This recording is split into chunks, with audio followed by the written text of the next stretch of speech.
Hoje nós vamos falar sobre o conceito de jogo como elemento da cultura. O autor ele vai definir jogo ou lúdico, né? Não à toa o livro chama Homo Ludens, né? E ele vai defender que a atividade social é uma atividade que é engendrada pelo princípio do jogo, do lúdico. É algo simbólico, é algo artificial. Por que artificial, né? Quando eu falo artificial, não é que é falso, não é que é artificial porque é feito pela mão do artífice, ou seja, não é algo natural. Não à toa o texto vai afirmar que esse tipo de jogo só existe entre os seres humanos. É óbvio que os demais animais brincam, mas isso não chega à complexidade do lúdico, né, que há no Homo Ludens, como o nome do livro. Bom, para a gente entender melhor esse contexto, o autor vai afirmar que esse lúdico, esse jogo, por ser uma expressão simbólica, né, ele é constituído socialmente e há, obviamente, cada sociedade e cada período há mudanças, né, dessas sistematizações. Veja, quando nós lemos aquele livro Sapiens, e ali no livro ele vai demarcar mais ou menos 70 mil anos antes, né, atrás, 70 mil anos atrás, onde o ser humano marcou uma revolução que ele chama de revolução cognitiva. E o que diz respeito a essa tal revolução cognitiva? É onde o ser humano começa a contar histórias, a agir, sentir e pensar por meio dessas histórias, onde o ser humano começa a a ter suas atividades a partir de símbolos, de mitos, de regras, de instituições, é onde, mais para frente, ele vai inventar moedas de troca. O que Harari está ali a dizer é que, a partir da revolução cognitiva, o ser humano começa a produzir símbolos. E, dentre esses símbolos, agora voltando ao nosso texto de hoje, o jogo, ou seja, essas reuniões estabelecidas socialmente, o lúdico, ele é um ato simbólico, refletido na escola, refletido nos negócios, nas organizações, refletido nos cultos religiosos, refletido nos esportes e assim por diante. Então, para ele argumentar sobre essa tese, o texto basicamente é subdividido em 5 aspectos desse jogo como elemento da cultura. Bom, quais são esses 5 pontos que a gente vai falar hoje? A gente vai falar do jogo como uma atividade voluntária, o jogo como uma atividade não cotidiana, o jogo como uma atividade caracterizada por limite de um tempo, né, caracterizada por um limite de tempo e espaços definidos, uma atividade organizada por regras e uma atividade que possibilita a formação de grupos. Então, eu quero sintetizar o texto a partir desses 5 pontos e, obviamente, que aqui eu farei uma leitura do texto a partir da psicologia. Então, vamos para o primeiro ponto. Segundo o Huizinga, o nosso autor em questão, ele vai afirmar que o jogo é uma atividade voluntária. Eu quero aqui, dentro desse aspecto, salientar 2 pontos. O primeiro, ele é bem explícito ali no texto, né, que é o interesse da pessoa, né, a atividade voluntária como o interesse da pessoa. O segundo aspecto que eu vou abordar, ele não está tão explícito no texto, mas é uma leitura que eu faço para falar da necessidade de criação de novos interesses. Então, vamos ao primeiro ponto, que é mais explícito no texto, né?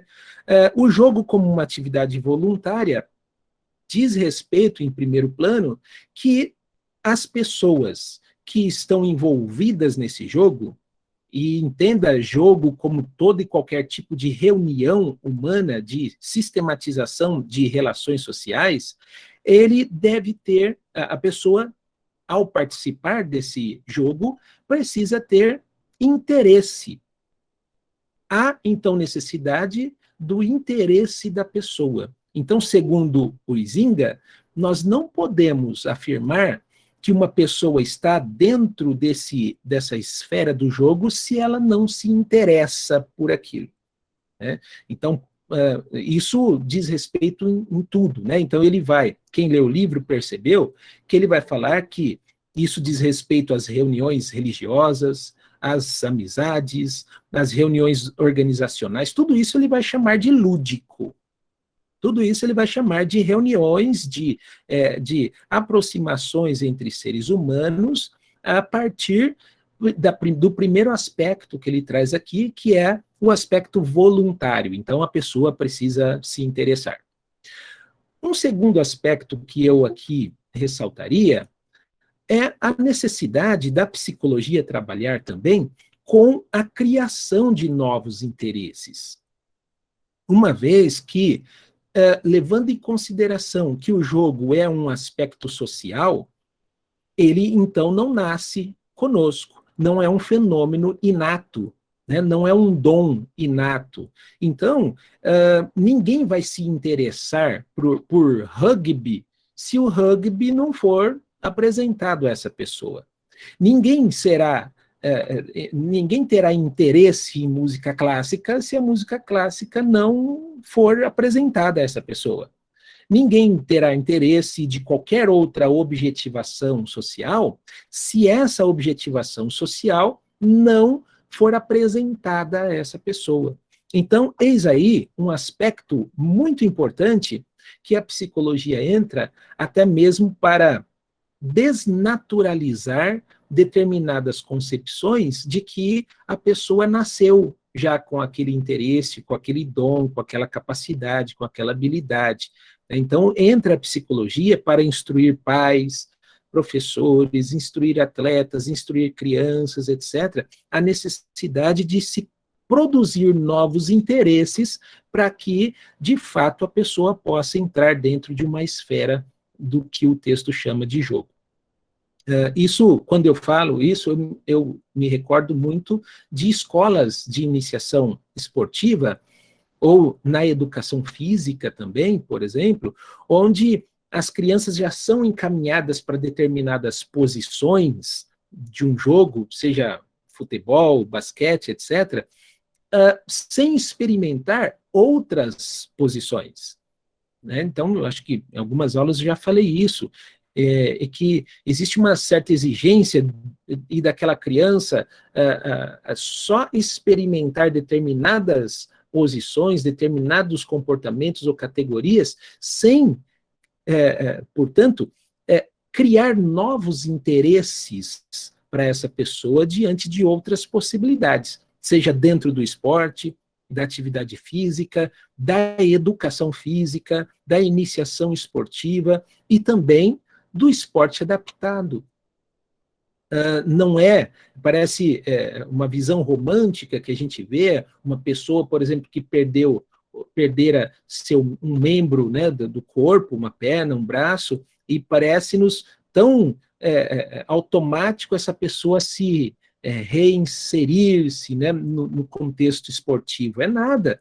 Ela passa por momentos de negação, momentos de tristezas pela perda do membro, ela passa por momentos difíceis, onde a psicologia pode ajudar para criar novos interesses, criar interesses novos, novas possibilidades para que essa pessoa seja inserida ou reinserida no aspecto esportivo, por exemplo. Então, até a questão do esporte adaptado, a psicologia precisa atuar dentro dessa esfera da criação de novos rumos, novas possibilidades, o que eu chamei aqui de novos interesses. Portanto, esses dois aspectos são muito importantes. Ninguém vai entrar em jogo, né, em questões sistematizadas socialmente sem o interesse, mas também existe o outro lado de que nós sabemos que essas atividades são sociais, portanto, há necessidade de criar interesses para isso. Se a pessoa não experimentar, se a ela não for apresentada determinadas ações, é um tanto difícil que ela também crie interesse para determinadas coisas. Bom, um outro aspecto que eu levanto aqui é que o jogo, por ser uma atividade voluntária, é importante a gente entender a diferença entre voluntário e involuntário. Para isso, a gente pode pegar justamente o esquema, né, estímulo-resposta, que é um esquema de comportamento de qualquer animal, que vai responder diante dos estímulos, e esse esquema é um esquema involuntário. Por que involuntário? Porque ele é instintivo, é uma resposta diante dos estímulos. Agora, no caso do ser humano, essa atividade instintiva, involuntária, ela pode ser modificada por conta da mediação cultural. Vou pôr um C aqui de cultura.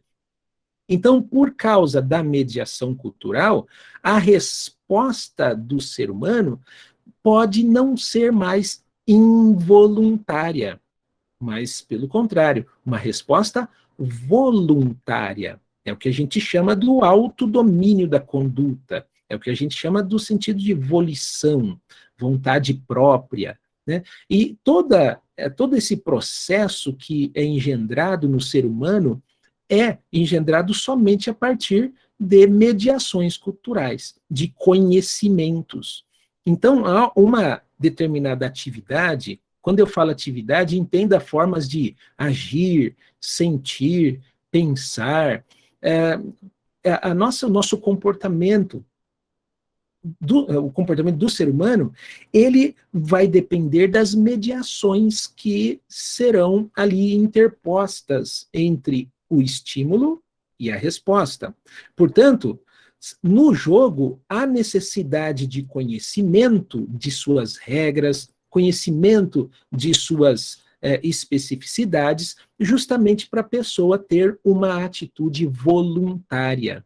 É aí que a gente vê a diferença entre as pessoas que atuam de uma forma sem conhecimento, de fato, do que está fazendo, seja numa academia, fazendo exercícios, etc., e daquela pessoa que, de fato, é instrumentalizada por conhecimentos. Então, nós podemos entender que esses conhecimentos, essas mediações aqui, elas podem ser tanto mediações cotidianas do senso comum, né, mas como ela pode ser também atividades, né, vou pôr aqui, senso comum, mas ela pode ser também atividades sistematizadas, né?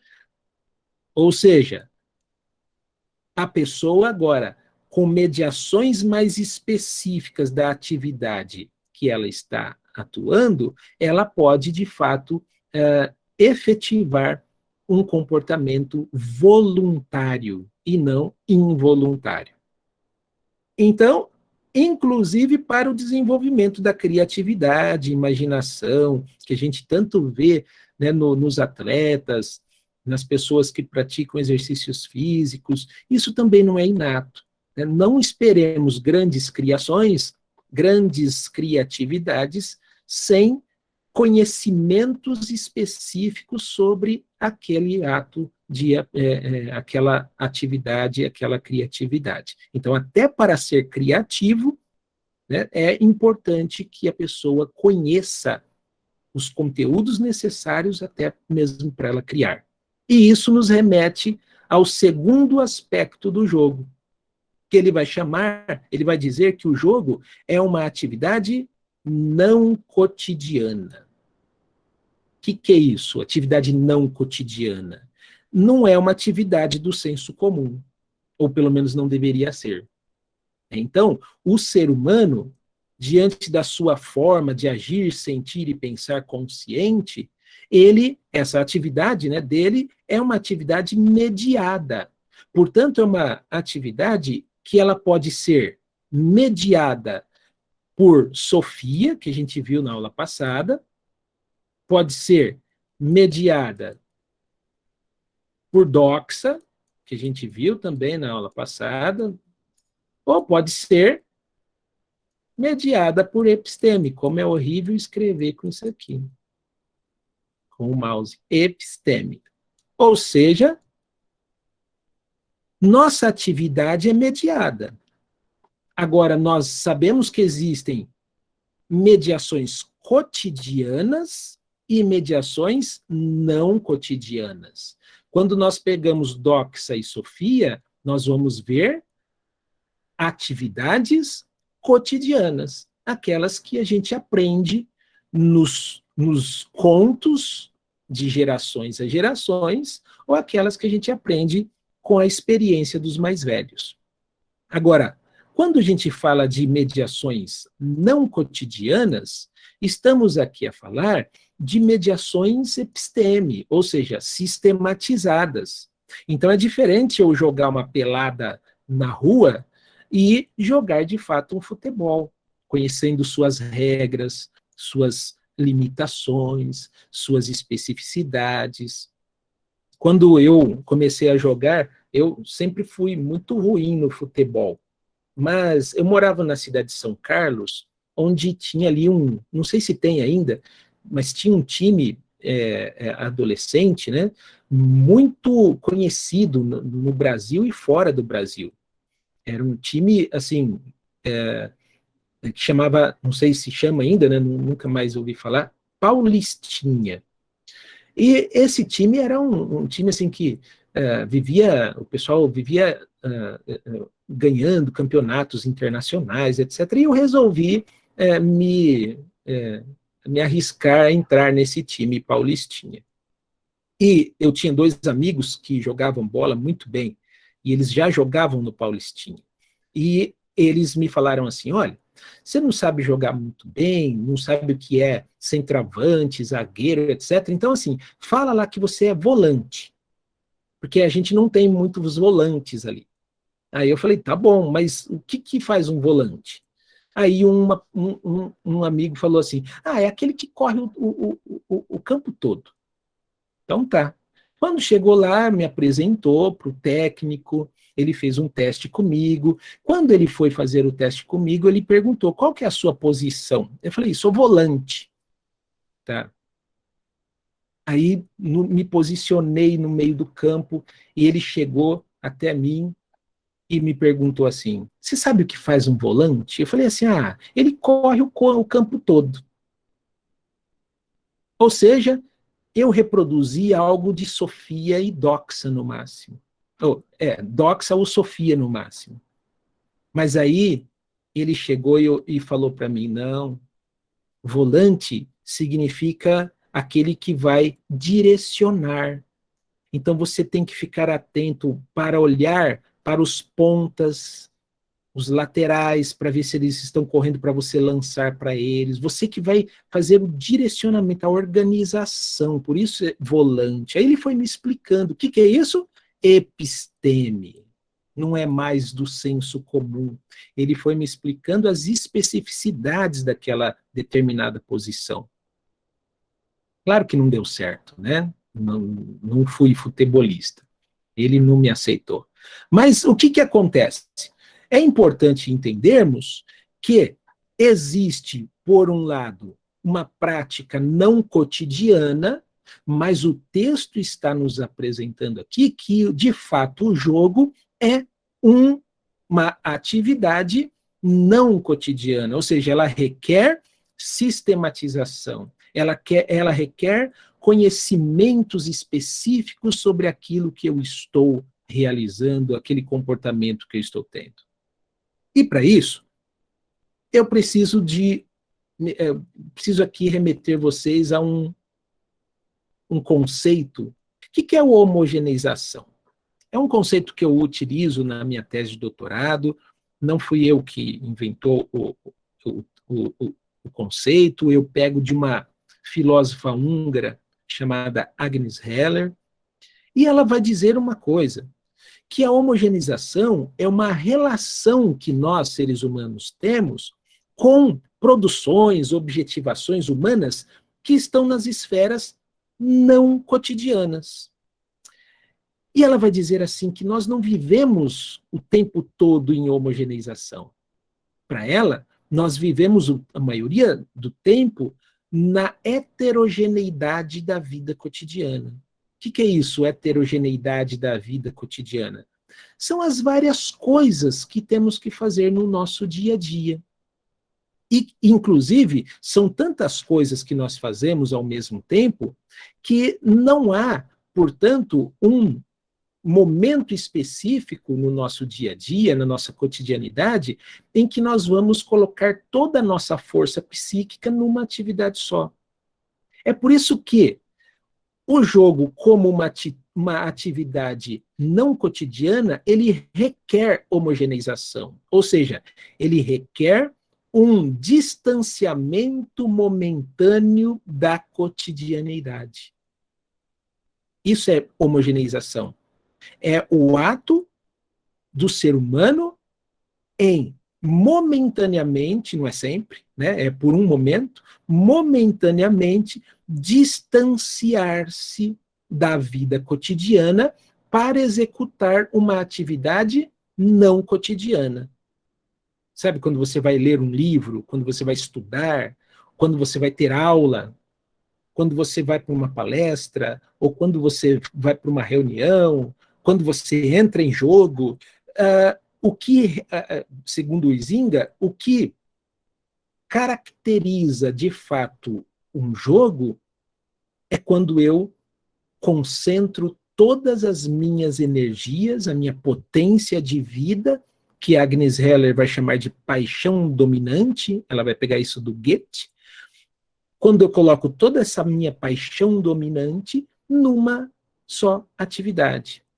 Aí entra todo aquele aspecto que a gente já falou aqui, da pessoa ter uma consciência corporal quando está na academia, saber quais são os músculos que estão sendo envolvidos naquela atividade, da criança saber o que ela está fazendo quando está alongando, aquecendo, do atleta saber por que daquelas tantas operações. Quer ver uma coisa difícil? É você trabalhar com adolescentes que precisam treinar fundamentos de qualquer uma das áreas do esporte. Muitas das vezes eles não entendem para que serve o treinamento de tais fundamentos. Mas o nome já diz, é aquilo que vai sustentar a edificação de uma vida de atleta. Mas para isso, eu não posso me distrair na heterogeneidade da vida cotidiana. Eu preciso entrar em homogeneização. Ou seja, é um distanciamento, vou ser ruminante aqui, é um distanciamento momentâneo da vida cotidiana para me aprofundar mais numa atividade que requer de mim maior concentração, requer de mim maior empenho, requer de mim uma disposição ou uma paixão dominante para aquele momento. Isso é a homogeneização. Então, sendo o jogo uma atividade não cotidiana, essa atividade requer um distanciamento momentâneo da vida cotidiana. E é aí que o texto nos remete ao terceiro espaço, o terceiro aspecto do jogo. Por ser uma atividade não cotidiana, que requer um distanciamento da cotidianidade, do senso comum, o jogo é caracterizado por limite de tempo e de espaços.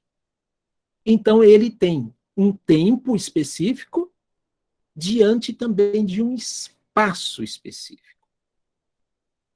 Aí, entra aí, a homogeneização como esse distanciamento do senso comum para articular ali dentro de um limite de tempo e espaços definidos. Há uma sistematização do trabalho, porque, veja, é tempo e espaço definidos, é uma intencionalidade, foi definido antecipadamente. É quando nós vamos fazer, por exemplo, um treinamento psicológico com algum atleta. Quando nós vamos realizar um treinamento mental, um treinamento da concentração, de automotivação, de psicorregulação, em tudo isso, nós precisamos reservar um limite de tempo e de espaços específicos e definidos. Ou seja, o jogo ou qualquer atividade não cotidiana exige esses dois aspectos. Não à toa, na pandemia, nós sofremos bastante por isso. Porque, veja, na pandemia, para aqueles que respeitam a questão do isolamento, veja como que essas pessoas acabam sofrendo quando vai trabalhar, quando vai estudar. Por quê? Porque muitas vezes, tudo bem, aqui a gente tem um limite de tempo definido, mas nós não estamos no espaço definido. E isso pode causar muito desconforto. Muitas pessoas estudando em casa não conseguem entrar em homogeneização.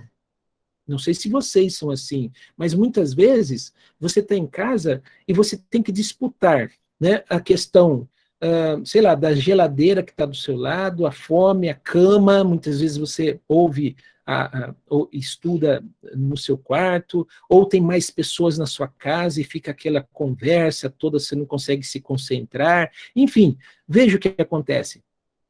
O estudo, como é uma atividade não cotidiana, ele requer um limite de tempo, que a gente não aguenta ficar muito tempo, ainda mais na frente de uma tela de computador, traz mais fadiga mental ainda, e espaços definidos.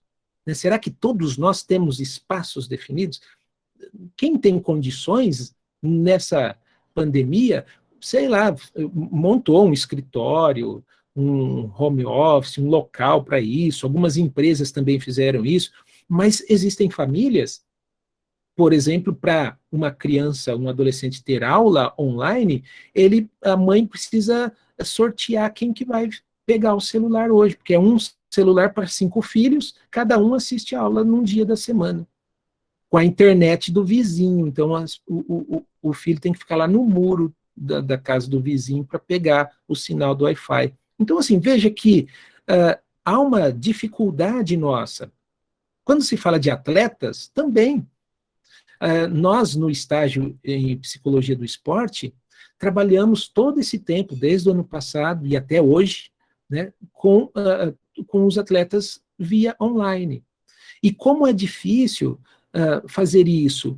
Por quê? Porque eles estão sem o tempo lá de treino, de competições, etc., e sem um espaço também. Se para nós já é ruim fazermos exercícios físicos em nossa casa, então não tem aquele espaço, aquele clima da academia, etc., quem dirá para um atleta profissional, né, que vive o tempo todo ali no campo, na quadra, no tatame, na academia, etc. Mudou, né, os limites de tempo, mudaram também os limites de espaço. E isso provoca, sim, um certo desconforto, a ponto da pessoa não entrar em jogo. É o que o texto está falando. O jogo necessita de tempo e espaços definidos. Isso a gente fala do atleta, mas a gente pode ver todos nós aqui. Cada um de nós temos determinadas dificuldades. Né? Então, uma reunião, o jogo que o Huizinga fala, é necessário, portanto, um limite de tempo e de espaço. Não à toa as competições têm tempo e têm espaço. Não à toa, quando nós fazemos um treinamento mental, nós convidamos o atleta para se imaginar lá na quadra, lá no campo, para ele imaginar-se com a torcida rival, com a torcida dele, do time dele, com os adversários, as pressões que... Enfim, até o nosso treinamento mental convida a pessoa a projetar, a criar imagens subjetivas da realidade a partir de tempos e espaços específicos.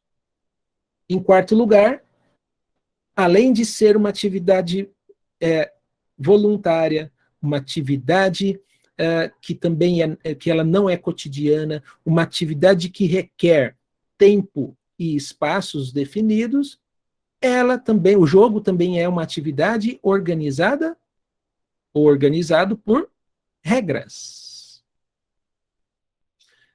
Inclusive o texto fala, né, da pessoa que quebra as regras, é o estraga prazeres. Acaba a esfera do jogo para quem quebra as regras. Se quebrar as regras, não tem mais o jogo. Então, o jogo, na verdade, as regras, na verdade, são essas mediações que servem de barreira funcional entre o estímulo e a resposta. Acho que já numa das aulas do bimestre passado eu já expliquei o que é barreira funcional, né? É a própria mediação cultural, né? Que se interpõe entre estímulo e resposta. Veja, então, como as regras são importantes. Eu tenho preocupação desse discurso,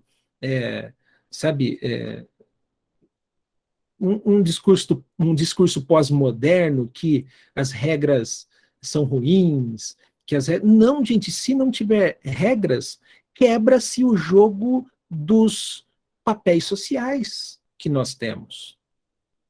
Não sei se você repara, mas todos os papéis sociais que nós desempenhamos no nosso dia a dia são estruturados por regras. E se você quebra uma dessas regras, você quebra o papel social, seja de pai, seja de professor, de patrão, de empregado, de aluno, de professor, de coordenador, enfim, quebram-se os papéis sociais. E é interessante que esses papéis sociais, eles se articulam muitas vezes num dia de várias formas. O goleiro tem suas regras, o zagueiro tem suas regras, o atacante tem suas regras, o pivô tem suas regras, o tatame, dependendo da arte marcial, cada uma tem suas regras, enfim. Todo jogo, toda reunião, toda coinonia, toda assembleia, toda instituição simbólica, né, social que o ser humano vai instituir, existem regras. E, por último, o texto vai falar que o jogo, por ser uma atividade que é voluntária, mediada, né? Uma atividade não cotidiana, uma atividade que ela que ela exige regras, ela também é uma atividade que vai produzir no ser humano a possibilidade da formação de grupos. E veja, não é só a formação de grupos ali no momento do treino ou da competição. O próprio texto vai mostrar que, assim, grupos que se reúnem naquele período de tempo e espaço, eles vão além daquele tempo e espaço definido. Então, você pode ver que você, sei lá, você é um karateca e você tem lá 2 vezes por semana o treino de karatê. Então, ali você tem os seus amigos. Mas veja que o jogo produz uma relação para além daquele momento. Ou seja, por mais que ele seja não cotidiano, ele provoca a produção ou a formação de grupos para além do cotidiano, para além do não cotidiano, ou seja, na cotidianidade. Aí você tem os grupos de WhatsApp, vocês têm o grupo de churrasco, tem o grupo... Por quê? Porque o jogo produz essa formação de grupos.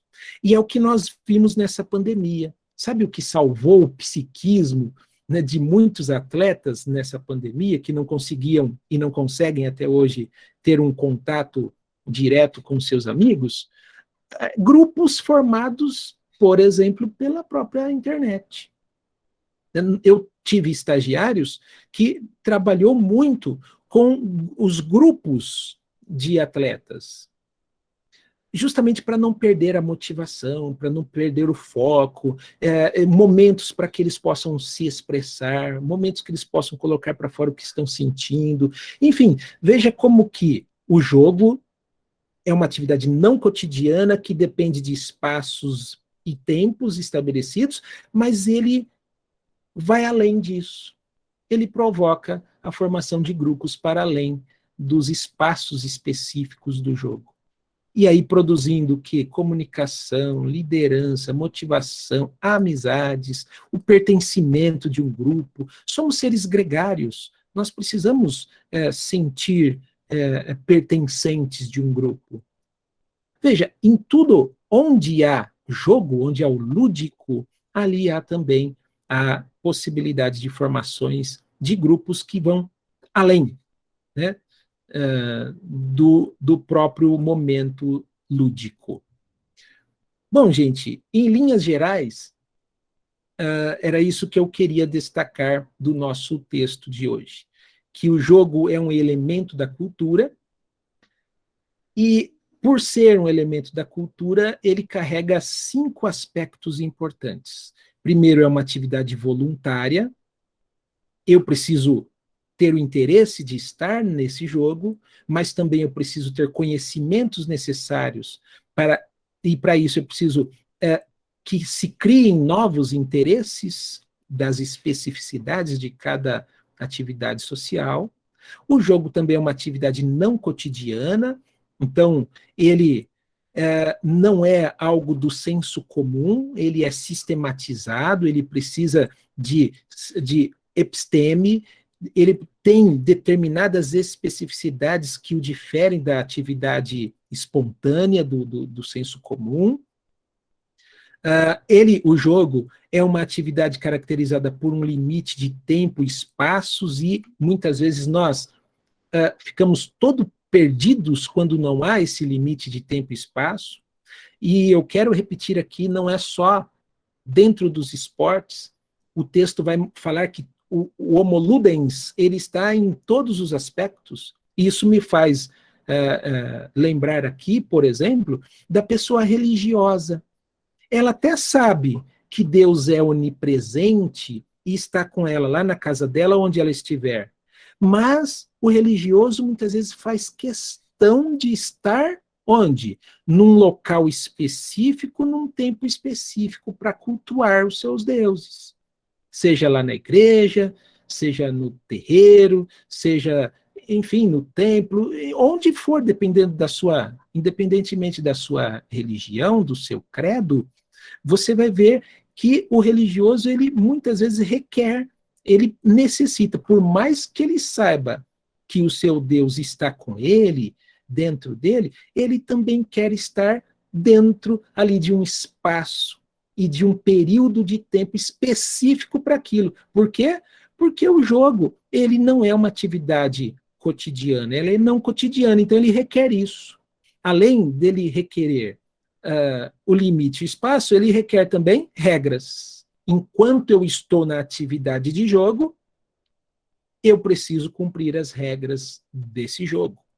E, por último, por ser essa atividade tão complexa, ele produz também a formação de grupos, né, para além do próprio jogo em si. Ele produz uma atitude social que amplia as esferas não cotidianas e as esferas cotidianas. Com esses 5 aspectos, nós psicólogos podemos aplicar não só na nossa atitude enquanto profissionais da psicologia, mas também na instrução, né, de professores, de pais responsáveis e também dos atletas. Eu paro por aqui e abro para vocês falarem, perguntarem, etc.